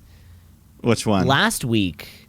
It's his whole arm. It looks like a skeleton. I think he had it, but I think he's added to it or like gotten it more. Okay, he's gotten it, but like maybe he had it started. It's like or something. the whole thing now. Yeah, the whole arm and hands. It's as if his skin isn't there. Yeah, he's just bones. Like, he would be huge bones. If he ever did his face, do you think he would do that? No, that has a lot of implications. I know. That's too tattooing far. your tattoos above the t-shirt line. You know, Well, as a wrestler, I think you can get away with neck tattoos. maybe. Yeah. Well, just ask Cody. Yes, but Darby comes out wearing a mask. It's just kind of a paper cutout of Moxley. Of Mox, so. man. Yeah, that was a good one. Mox doesn't like it. He gives him a hard shot right off the bat, punches him in the mouth, Potato? busts him open. You say- That was a potato. Shay- There you Shay go. gives See? him a potato? He gave him a potato, and it caused him to bleed from the mouth. So then they just go on. They have a nice brawler match. Darby's getting launched all over the place, off the stage, into those dangerous square-shaped ring posts. Those things are dangerous. Yeah, looking. seriously. But he recovers. He starts hitting some of his high-flying moves. They get back in the ring. When Wardlow comes strolling down, he distracts the ref. MJF comes running in, grabs the belt, nails Moxley in the head with the title belt, and then Darby comes in, climbs the top rope, hits the coffin drop, but Moxley kicks out at 2.9. No, Huge near that fall. was close. That was I a coulda- little yeah. too close. I thought maybe. I thought maybe maybe. they're going to do something crazy I here. also But thought maybe. that was a big one. Mox is busted open, though, from that title shot. Darby goes for another coffin drop, but this time Moxley catches him in a sleeper hold, and Darby survives that, though. So Mox, he hits a big Gotch-style pile driver, but Darby kicks out of that as well. So Mox, he's kind of reluctant, but he has to do it. Pulls out the big finisher, the paradigm shift, lands him right on his head, gets the win, retains the title. In an infinitely better match than their first one.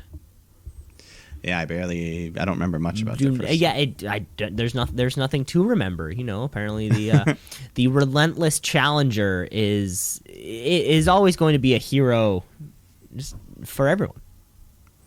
Yeah, good match. Afterwards, he's kind of, I don't know, he was looking after his buddy, Darby. He didn't want him to be, as he was bleeding. No, he's looking after him because I think John Moxley respects yeah, something like that. He's But at the just same like a time, little Moxley crazy. knows, like, hey, man, like, you have to work your way. You Yeah. know, Moxley has worked his whole life to get to this point. You know, Darby Allin, you're just, you know, you need to work this hard. Yeah, you're not going to just. He almost got him. but So not did this MJF steal the title? I guess it was just that ringside. He just left it ringside? I don't Mox remember brings it if, I couldn't remember if, you know, he ran away with it like a little chump. Like what, no, that's what Brody Lee did. That's what Brody Lee did. Right. And MVP, I guess. Yeah, it's been done before. It's been done before. But yeah, and then I think that was the end of the show. The show faded to black, as it were. Yes, AEW Dynamite. AEW Dynamite, fade to black. Next up, NCIS. We're not watching NCIS. This is not an NCIS podcast, though. No, this is a podcast about professional wrestling because it was Wednesday night. We just finished our TNT AEW Dynamite, and we're going to go back in time a couple hours, flip stations over to the USA Network, and check out some NXT. NXT. What does it mean? I don't know, but it's some good wrestling. So NXT. Watch and see. Out a tap, out a count, out of 1, 2, 3. So NXT. Here it is. With a lot of great action on the slate. Yeah. Start off with some women's action. Rhea Ripley taking on Dakota Kai in a number one contenders match. That woman's title. And bleach blonde hair, Rhea Ripley. Did I blonde, miss yeah, this? Did this happen and I missed it? I think she had it just backstage last week. Oh, but okay, right. First time wrestling is the big bad bleach blonde. Anyways, she's here. She's in control. But Dakota Kai, she comes back, hits a big DDT for a near fall, and yeah, they fight into the corner. Kai gets pushed down, and when the ref goes to check on her, Mercedes Martinez comes flying in with a big boot to Rhea, which allows Dakota to follow up with the GTK, and she gets the win and the title shot. So big opportunity for Dakota here. The GTK, I like that. What does it stand for? Does it stand for anything? Go to kick. Go to? Go to kick. Oh, okay. No, I like that. That's weird. It's because it's the go to sleep, but she does it differently. with a kick Oh, that's a instead good of- point. That's a good point. So it's kind of a weird sounding move, but It is a Go weird to sounding kick. one, but this was a great opening match that got a lot of time. It felt. Yeah, I I think liked it it. went through a full commercial break. And Dakota Kai, number one contender for this championship. We've seen Rhea Ripley and Io Shirai countless times. It feels. Yeah. I'm fine with Kai and Shirai. Kai and Shirai and Ripley Martinez is a great way to get Mercedes Martinez up. To build her up a little bit. Yeah, because after the match, she attacks Ripley further, busts her nose open. She's bleeding from the schnoz there. But I guess it would appear that Rhea Ripley is staying in NXT for the next little while at least. Yeah, it seems like it. And then later on, they ask Stone why they did it, why Martinez did it, and she just says, the Robert Stone brand's not done with Rhea Ripley. So maybe a new recruit? The new recruit. Oh, a loser must join Robert Stone match. I like that one. something. Robert Stone on a pole match? Yeah. But Bronson Reed's taking on Shane Thorne. Here, Thorne gets a little bit of offense, but Bronson just continues to pick up the momentum he's on as he hits his tsunami, is what they're calling it now, his big splash. The tsunami from the thick boy. I do like that he's... Yeah, they did say thick boy, Yeah, didn't they? it was on his graphic behind him. Okay, yeah. I remember there was mentions of thick. THICCBOI, the thick boy. I like that. He could be a potential huge talent. He's already going to be in that North American Championship match. He was the first in. So now he just has a few weeks to really harness whatever he's got going for him. Yeah, so let him pick up a couple wins like this. Yeah. See how it goes. Exactly. But then we go to the parking lot, so this can't be good. Oh, my God. As Breezango just get attacked by Escobar and his cartel, and they abduct Fandango in the back of the van, so they drive off with him. Or at least they do for a bit. But anyways, we got one of those qualifier matches for the North American title. Damian Priest taking on One Lorcan and Ridge Holland, fresh from NXT UK, I think. Oh, okay. Is that who that was? I was thinking. Okay, for some reason, I thought it was the. Who was the guy who had the 24/7 title for like a long time? Riddick Moss. Oh, okay, that's who I was thinking. Yep. Yeah. Okay, never mind. No, not him, but he's a guy. He was all right. This was another fun little triple threat match. Holland and Lorcan just doing the big slugging, and Priest jumping in because he's lanky. He's got that high flying lankiness. Yep. And eventually, Priest he hits that reckoning on Lorcan and gets the win. So Priest is in the ladder match. I know. I didn't want. Why did it have to? Why couldn't Ridge Holland have taken this pin? Well, why Oni Lorcan? What did Oni Lorcan ever do?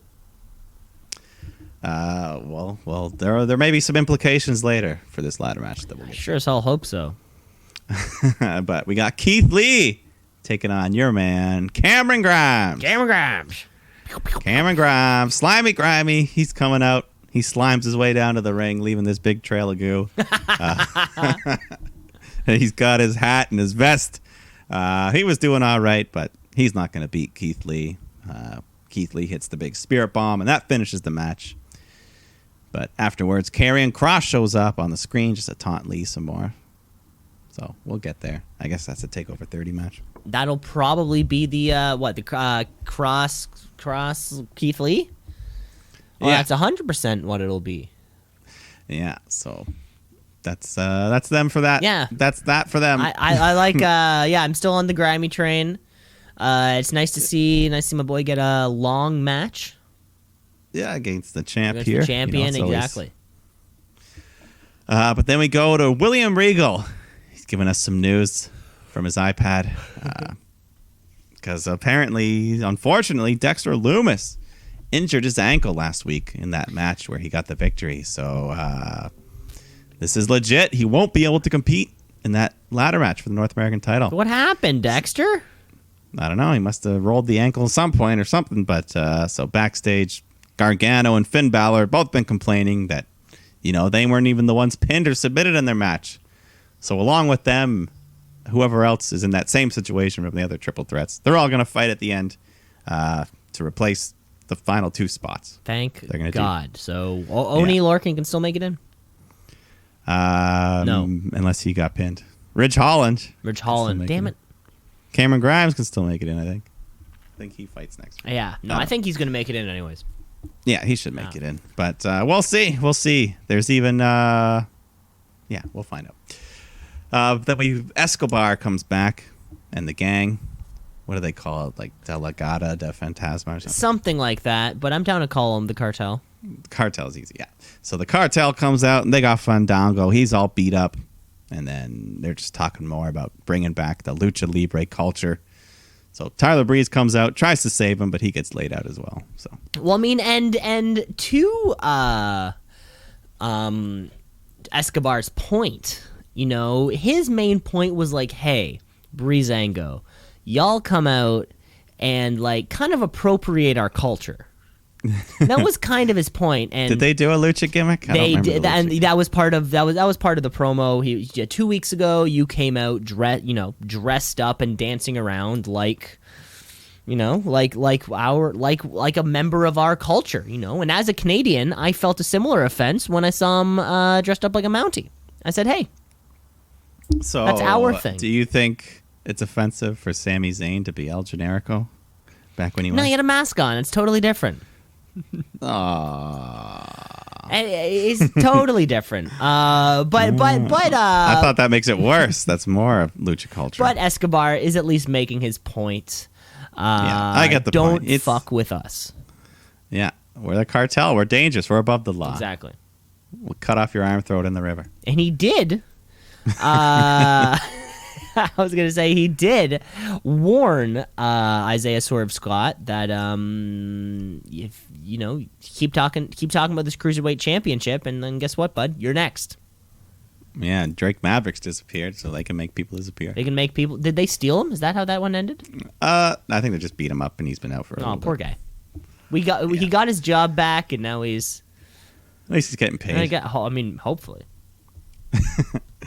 We got some more women's action. Tegan Knox taking on Indy Hartwell.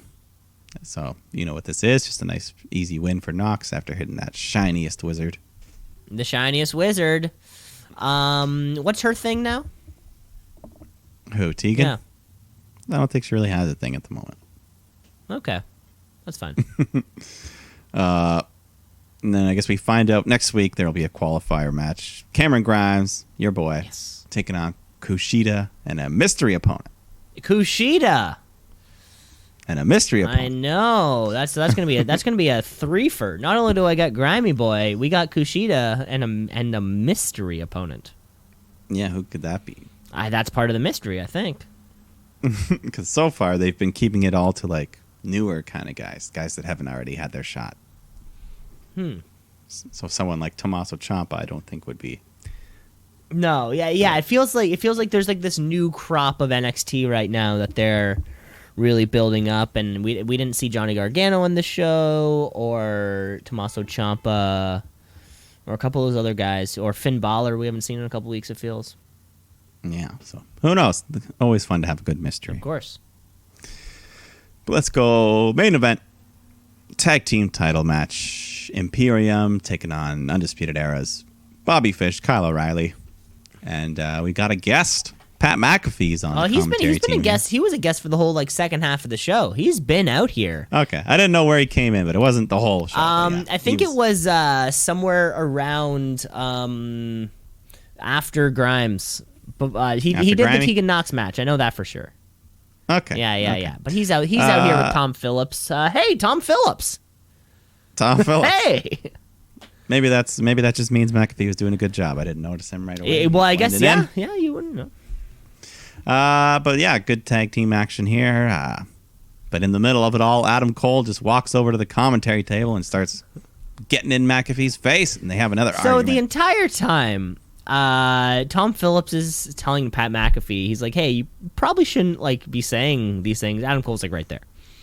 And then Pat McAfee's like, "Nah, it's all good. We're buds. Don't worry." And then at one point in the match, Adam Cole like stops everything that he's doing, walks right up to Pat McAfee, and he says, "I can hear you. You know, I'm 20 feet away from you." Kyle O'Reilly was looking good in this one too. I don't know if you noticed, he had the little faux hawk going. He had like a faux hawk Got and a cool the new hairstyle, the beard. Kyle O'Reilly is a real he's really inspiring for men whose head hair is one color and facial hair is another color. I see people like him succeeding on this stage, and I think to myself, hey, I can do that. There you go. So Cole's all riled up. Pat calls him an angry elf. So Cole just grabs a bottle of water and splashes it on him. And that's when things get wild. That's the most disrespectful thing you can do in professional wrestling is slap a water bottle onto someone.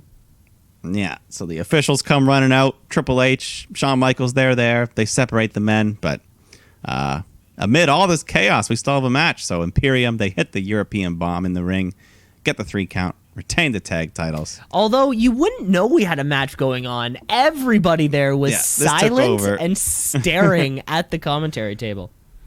Yeah, and even right after the match, we just cut right back to McAfee and Cole. They're still arguing. Pat calls him a short, angry little bitch, and Cole just goes lunging at him. So McAfee runs in with a big kick. The big boot. Those NFL, the punt. Those NFL kicks, so he punts him right in the fucking head, and Cole's out cold to end the show. Out cold. Triple H is freaking out. Triple H is throwing Pat McAfee around. Get him out of here. Shawn Michaels has his little hat on. He had his face mask around his chin. Yeah, he did. I noticed that. That big beard. Staying safe. So yeah, shoot meter. Where's your shoot meter now on this? So I am so happy this has come full circle, Mike. The Pat McAfee fans are just barely trickling in to getting it. Which is the best part. I've been at work the past couple days with a friend who enjoys the Pat McAfee show. He likes listening to the podcast and all those things. And when this came up, he's like, "Dude, you're gonna love this. Like, you're gonna love what Pat McAfee fans are saying." And I'm like, "Oh, okay. Now I'm in it." And there are some who still don't believe what's happening. They are out there. Don't believe it? How? Or, okay, no, they would be, like, for them, it's the shoot meter. They think this is real? For them, it's the shoot meter. They can't believe that They cannot believe that Pat McAfee kicked somebody on national television. And I'm telling you, this is, you gotta, if you check out the comments. This is fantastic. This is fantastic television. I'm really looking forward to this match. Yeah, I think it happens later or somewhere later on. Triple H laid out a challenge on social media on behalf of Cole, and McAfee accepted. So we're getting Cole versus Pat McAfee at This is Takeover 30, baby. This is Takeover 30. Now, Mike, this is something that I've had to look at in the past couple days because my question was, I'm going to love this. Will this be a decent enough match for me to like it? I think so. I think Pat takes it seriously. Not only is he an athlete, he takes things seriously. He's an athlete. There is an Instagram story that he has on his page. I'll send it your way from 160 weeks ago. Wow. Where he had just purchased a wrestling ring in his garage and he's shooting on Adam Cole. And it's like a 3-minute. So it's like 3 years in the making. It's like a 3-minute promo of somebody just filming him at this thing. It's actually it's pretty damn good promo too. Like, you laugh, it's funny, and Pat McAfee is going full heel. So he can. Well, that seems to be the role he's going to play here, which is which I think is great because we get face Adam Cole. Yeah, babyface Adam Cole. Who knows if that'll put him at odds with the rest of the Undisputed Era, or if they turn face or they turn on Cole. They who all knows? Gonna be together. It's so hard to say. To Pat McAfee's point, though, I mean, I get he's always calling him out for being short. I think their listed heights are 1 inch away from each other. Pat McAfee's listed at 6'1". Adam Cole is listed at 6 foot. That's listed. I tend I've to heard. believe Pat McAfee's listed height because that would have been measured by an organization. Yeah, I've heard Adam Cole is like between 5'8", 5'10". Like, I would say he's 5'9". If you look at that so photo that's between them, I'm like, oh, that's actually a pretty big chunk of... yeah, there's definitely more than an inch between them. There's definitely more of an inch between them. So to his point, yeah, maybe he is a little bit shorter than the rest of the crop out there. But it doesn't mean he's any less of one damn good of a professional wrestler. No, and yeah, that'll be exciting to see. We got, on the same weekend, we'll see the debut of Pat McAfee and Dominic in the ring. So... Oh, they're doing, it's a Saturday-Sunday thing, eh? I think so, that's fucking sweet. That'll be a fun weekend. Oh my god, I can't believe that. We get, not only do we get Dominic, we get Pat McAfee, and that was all of NXT and Wednesday night and the show. Yes. I believe we only have time for one more thing here on the podcast, and that is the wrestler of the week. It's the wrestler of the week, of the week. The wrestler of the week, of the week, of the week. The wrestler of the week, of the week, of the week. The wrestler of the week, of the week, of the week. The wrestler of the week. We had a lot of good stuff on all of the shows. Bray Wyatt, The Fiend, I'm so sorry, made his return in epic fashion. No, yeah. Right? We had Shane McMahon, Raw Underground. We have Moxley, Darby Allin. Yeah. Lots of good stuff though. But I'm looking at NXT. I'm looking at that main event. I'm actually giving it to Pat McAfee this week. You know what? Oh. This award has been won by commentators before. Mm-hmm. It's anyway, the award can be won, and the way he planted the seeds. Go back and if you're listening to that Tegan Knox match, it was not about Tegan Knox and Indy Hartwell. No, it was about him. It was about them booking this Adam Cole match, and quite frankly, that's how you book a fucking match. So I got to give it to him. I dig it. Yes, on my end as well, I'm gonna have to give it to someone who didn't wrestle this week, but they delivered on all fronts. Freshly squeezed, Orange Cassidy. He's the man. He won that debate very, very well. And very well. In a possible promo of the year. Yeah, one of the great ones. Ruby Riott, she had a good promo as well this week. Not promo of the year, but for her it was pretty good. But OC, he's the one. Yeah, it seems like all the matches that are being booked right now or a lot of the matches that are being booked right now, I'm looking forward to. Which is great. Both got big pay-per-views coming up for every company. Like all the other ones, are kind of...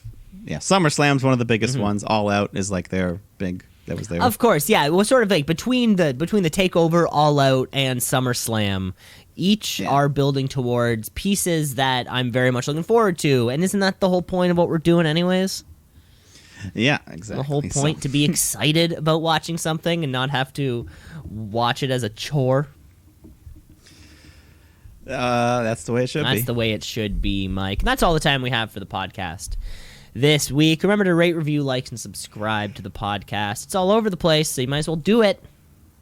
Do it. Okay, Mike. Well, we're going to sign off because we have some Toronto sports action to attend to coming up later this evening. We got some Leafs. We got some Raptors. We've got a big weekend. We got the Blue Jays, maybe. Are we paying attention to them? That's okay. We'll talk about the Blue Jays next week on the podcast, Mike. Okay, you take care. Okay. Bye.